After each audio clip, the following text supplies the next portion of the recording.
Daily Reading Through the Bible, Week 5, Day 1, January 30th, 2023. Exodus chapters 1 through 3, Galatians chapter 5. The scriptures quoted are from the NET Bible. NETbible.com, copyright 1996-2019, used with permission from Biblical Studies Press, LLC. All rights reserved.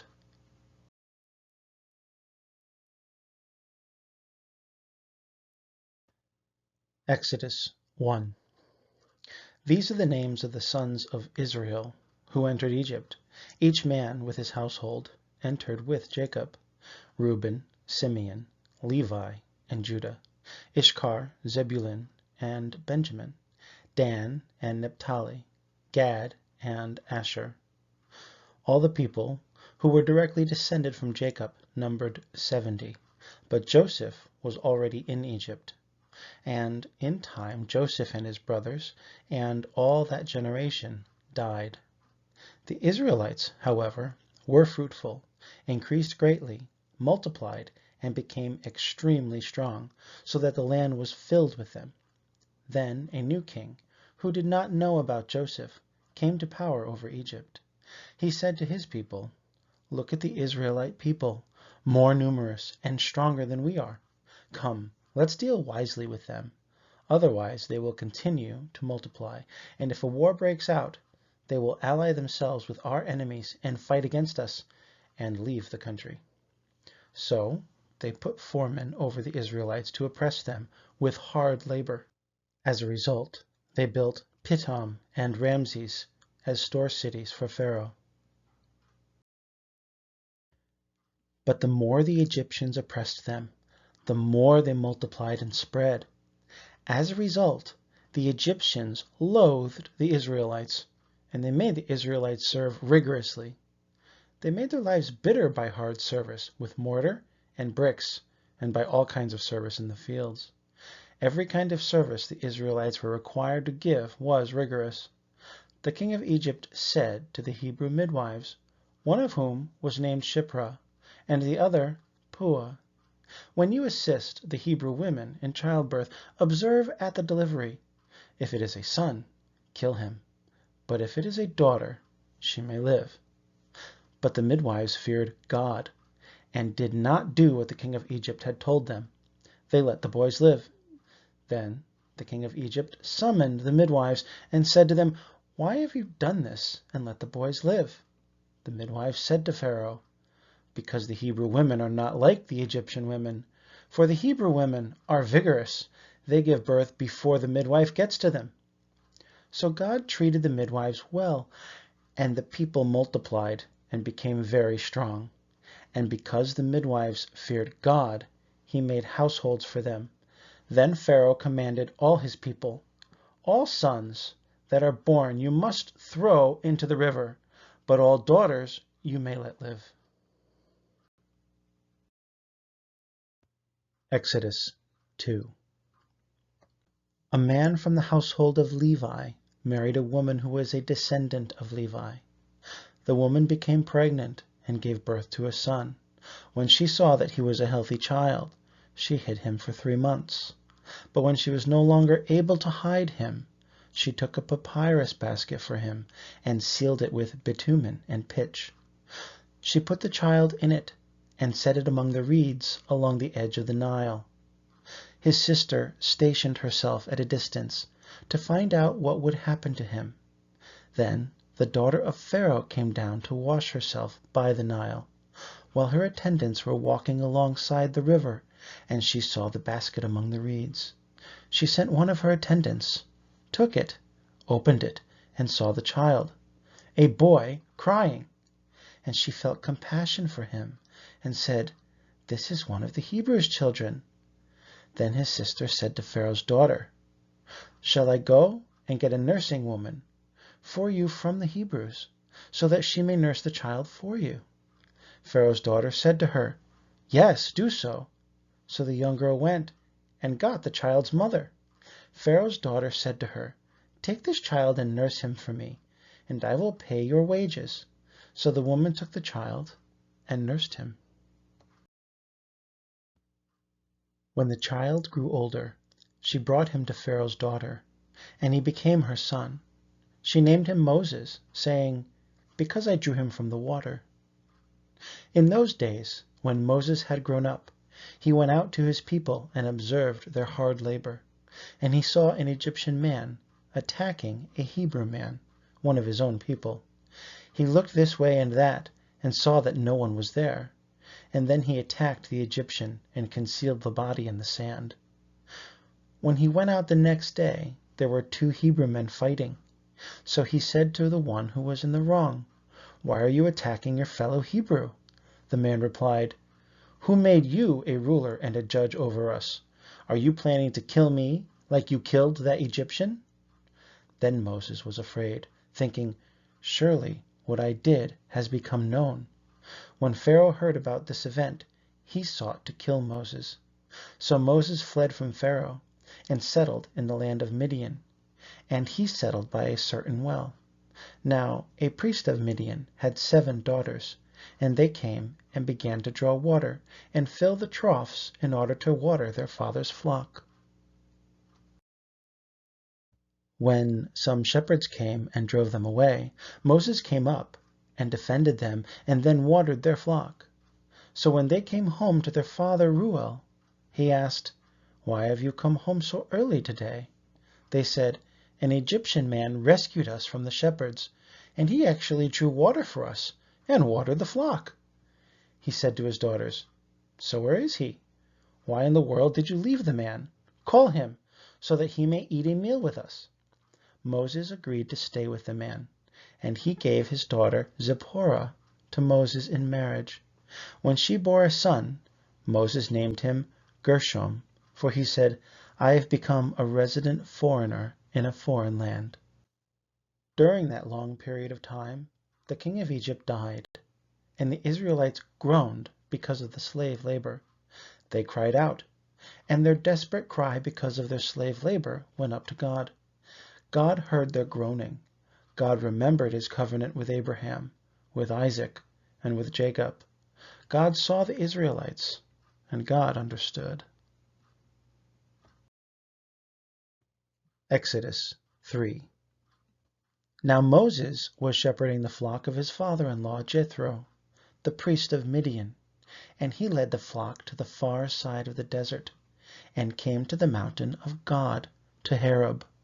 The angel of the Lord appeared to him in a flame of fire from within a bush. He looked, and the bush was ablaze with fire, but it was not being consumed. So Moses thought, "I will turn aside to see this amazing sight. Why does the bush not burn up?" When the Lord saw that he had turned aside to look, God called to him from within the bush and said, "Moses, Moses!" And Moses said, "Here I am." God said, "Do not approach any closer. Take your sandals off your feet, for the place where you are standing is holy ground." He added, "I am the God of your father, the God of Abraham, the God of Isaac, and the God of Jacob." Then Moses hid his face, because he was afraid to look at God. The Lord said, "I have surely seen the affliction of my people who are in Egypt. I have heard their cry because of their taskmasters, for I know their sorrows. I have come down to deliver them from the hand of the Egyptians, and to bring them up from that land to a land that is both good and spacious, to a land flowing with milk and honey, to the region of the Canaanites, Hittites, Amorites, Perizzites, Hivites, and Jebusites." And now, indeed, the cry of the Israelites has come to me, and I have also seen how severely the Egyptians oppress them. So now go, and I will send you to Pharaoh to bring my people, the Israelites, out of Egypt. Moses said to God, "Who am I that I should go to Pharaoh, or that I should bring the Israelites out of Egypt?" He replied, "Surely I will be with you, and this will be the sign to you that I have sent you. When you bring the people out of Egypt, you and they will serve God at this mountain." Moses said to God, "If I go to the Israelites and tell them, the God of your fathers has sent me to you, and they ask me, 'What is his name?' What should I say to them?" God said to Moses, "I am that I am." And he said, "You must say this to the Israelites, 'I am has sent me to you.'" God also said to Moses, "You must say this to the Israelites, 'The Lord, the God of your fathers, the God of Abraham, the God of Isaac, and the God of Jacob, has sent me to you. This is my name forever, and this is my memorial from generation to generation." Go and bring together the elders of Israel, and tell them, "The Lord, the God of your fathers, appeared to me, the God of Abraham, Isaac, and Jacob, saying, I have attended carefully to you and to what has been done to you in Egypt, and I have promised that I will bring you up out of the affliction of Egypt to the land of the Canaanites, Hittites, Amorites, Perizzites, Hivites, and Jebusites, to a land flowing with milk and honey.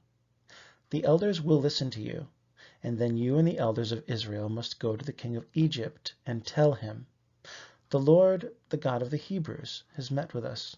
So now let us go 3 days' journey into the wilderness, so that we may sacrifice to the Lord our God. But I know that the king of Egypt will not let you go, not even under force. So I will extend my hand and strike Egypt with all my wonders that I will do among them, and after that he will release you. I will grant this people favor with the Egyptians, so that when you depart you will not leave empty-handed. Every woman will ask her neighbor, and the one who happens to be staying in her house, for items of silver and gold and for clothing. You will put these articles on your sons and daughters. Thus you will plunder Egypt." Galatians 5. For freedom Christ has set us free. Stand firm then, and do not be subject again to the yoke of slavery. Listen, I, Paul, tell you that if you let yourselves be circumcised, Christ will be of no benefit to you at all. And I testify again to every man who lets himself be circumcised, that he is obligated to obey the whole law. You who are trying to be declared righteous by the law have been alienated from Christ. You have fallen away from grace. For through the Spirit, by faith, we wait expectantly for the hope of righteousness. For in Christ Jesus, neither circumcision nor uncircumcision carries any weight. The only thing that matters is faith working through love. You were running well. Who prevented you from obeying the truth? This persuasion does not come from the one who calls you. A little yeast makes the whole batch of dough rise. I am confident in the Lord that you will accept no other view, but the one who is confusing you will pay the penalty, whoever he may be. Now, brothers and sisters, if I am still preaching circumcision, why am I still being persecuted? In that case, the offense of the cross has been removed. I wish those agitators would go so far as to castrate themselves. For you were called to freedom, brothers and sisters. Only do not use your freedom as an opportunity to indulge your flesh, but through love serve one another. For the whole law can be summed up in a single commandment, namely, you must love your neighbor as yourself. However, if you continually bite and devour one another, beware that you are not consumed by one another. But I say, live by the Spirit, and you will not carry out the desires of the flesh. For the flesh has desires that are opposed to the Spirit, and the Spirit has desires that are opposed to the flesh. For these are in opposition to each other, so that you cannot do what you want. But if you are led by the Spirit, you are not under the law. Now the works of the flesh are obvious: sexual immorality, impurity, depravity, idolatry, sorcery, hostilities, strife, jealousy, outbursts of anger, selfish rivalries, dissensions, factions, envying, murder, drunkenness, carousing, and similar things. I am warning you, as I had warned you before. Those who practice such things will not inherit the kingdom of God. But the fruit of the Spirit is love, joy, peace, patience, kindness, goodness, faithfulness, gentleness, and self-control. Against such things there is no law. Now, those who belong to Christ have crucified the flesh with its passions and desires.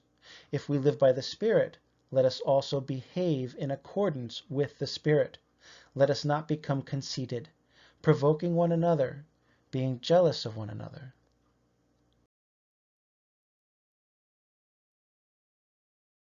The next daily reading through the Bible, week 5, day 2, January 31st, 2023.